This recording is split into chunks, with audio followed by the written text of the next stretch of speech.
This time I want to talk about crime and specifically about New York City, which is experiencing a sudden spike in crime again under de Blasio, a Democratic mayor. The last time there was a string of Democratic mayors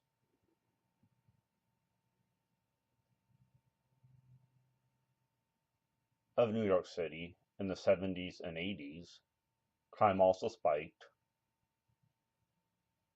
Crime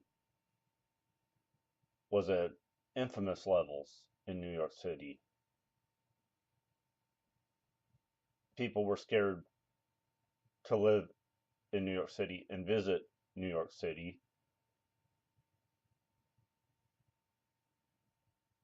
The subways were strewn with graffiti, and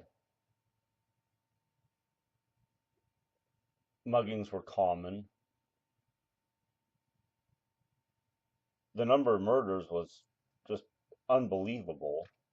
They peaked in 1990 at 2,200 or so,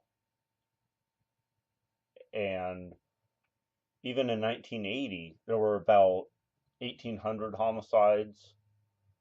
And as usual, it goes along with it.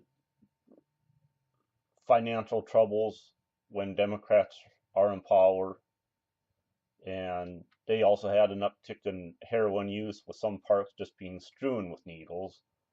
Muggings were through the roof. People were scared to be on the subways, and in fact, muggers jumped the subway turnstiles just to mug people. And this all brought up with the current spike in crime in New York City, and the the current spike in crime in New York City. It reminded me of something Giuliani said, because I brought up this turnstile jumpers. And when Giuliani took over as mayor of New York City, he was dealing with the fallout from this incredible crime rate because of easily 2 decades of democratic policies in New York City. And he said that the the people in the mayor's office were talking about how to deal with crime on the subways. And the ideas they were tossing around from David Dinkins had been to put police officers on the subway. And Mayor Giuliani started looking at the same numbers and data that they had, and he said, "You guys are totally missing the point here. This really isn't that complicated. The 90% of the subway crime actually happens on the platforms, not on the subways themselves. If you want to post police officers on the subway, you have to simply post them where the crime is." And the idea that missed such a fundamental point, that's instructive as to why things go sour. The But see, and I mentioned the turnstile jumpers, and it ties into the broken window theory. The the Democratic mayors so often said that, oh, well, that's a minor crime, breaking a window, spray painting something, jumping a turnstile. But a lot of times, like jumping the turnstiles, that was so they could be in a place where they could mug people. Giuliani didn't have that attitude that you should let these so-called minor crimes slide. For one thing, the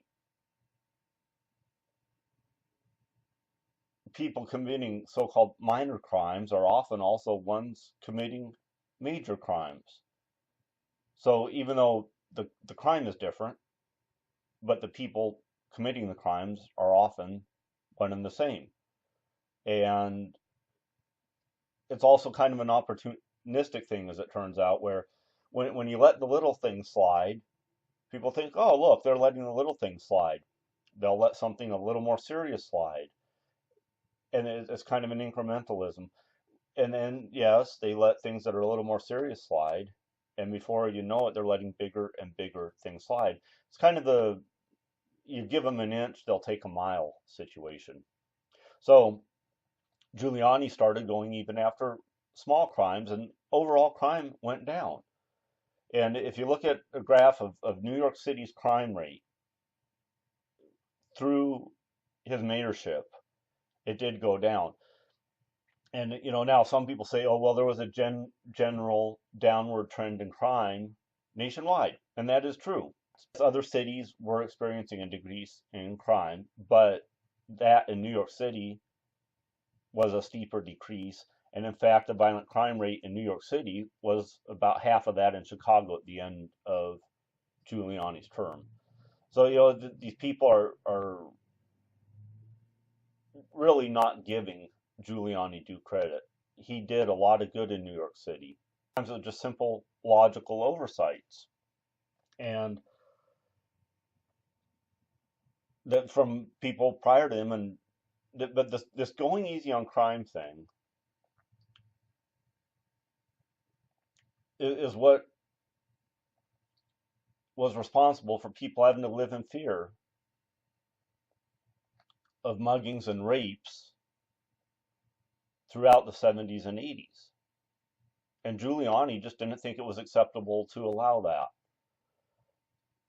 Now, de Blasio's in office, crime's going through the roof.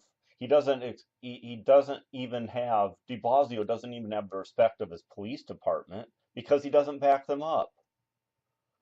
Giuliani was a prosecutor. He was a law and order guy, and he understood what it took to combat crime. De Blasio is not cut from the same cloth as Giuliani.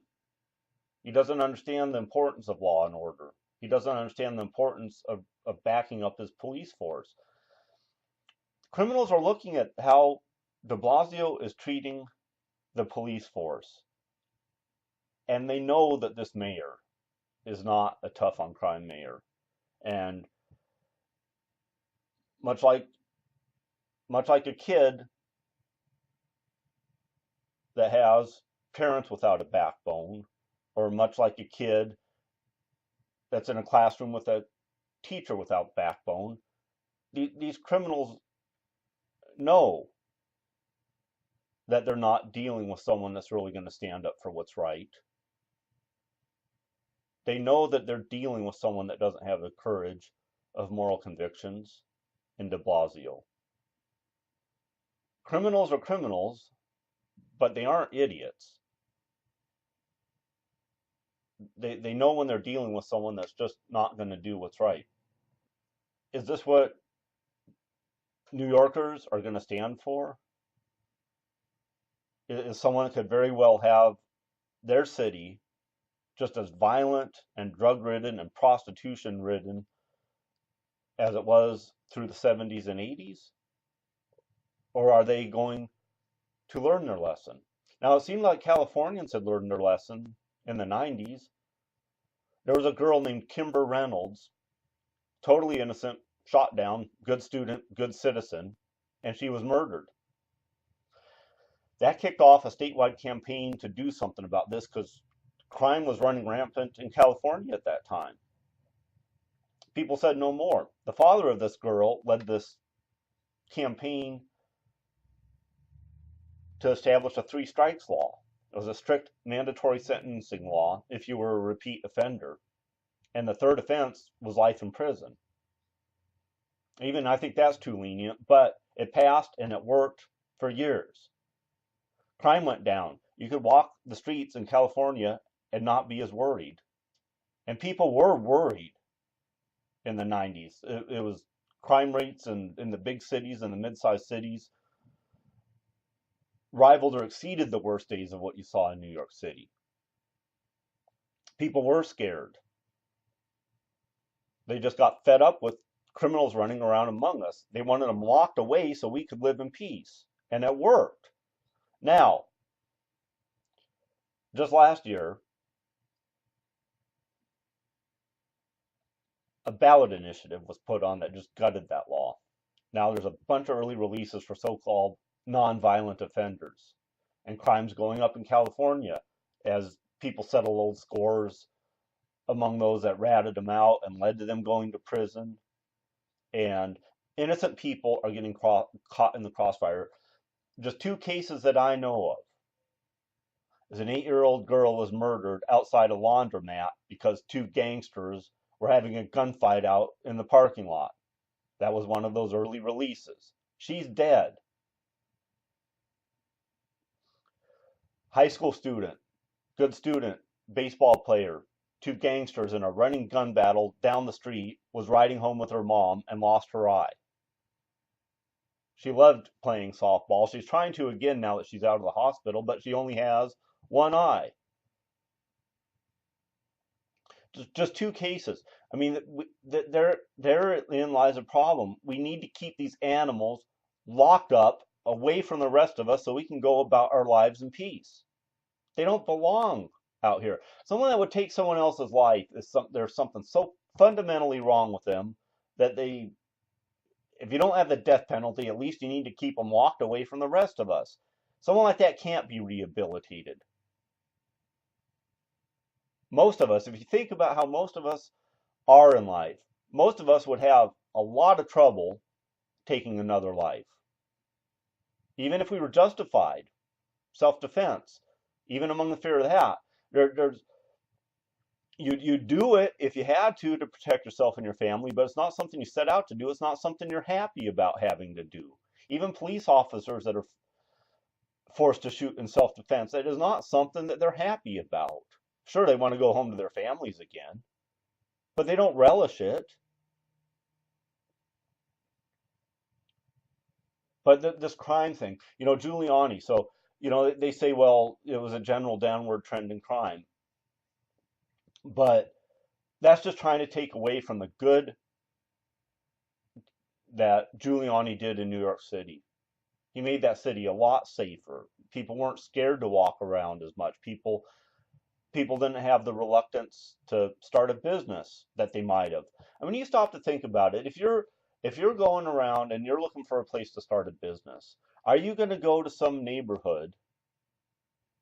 Are you going to go to some neighborhood that is next to a park that's full of discarded needles that heroin users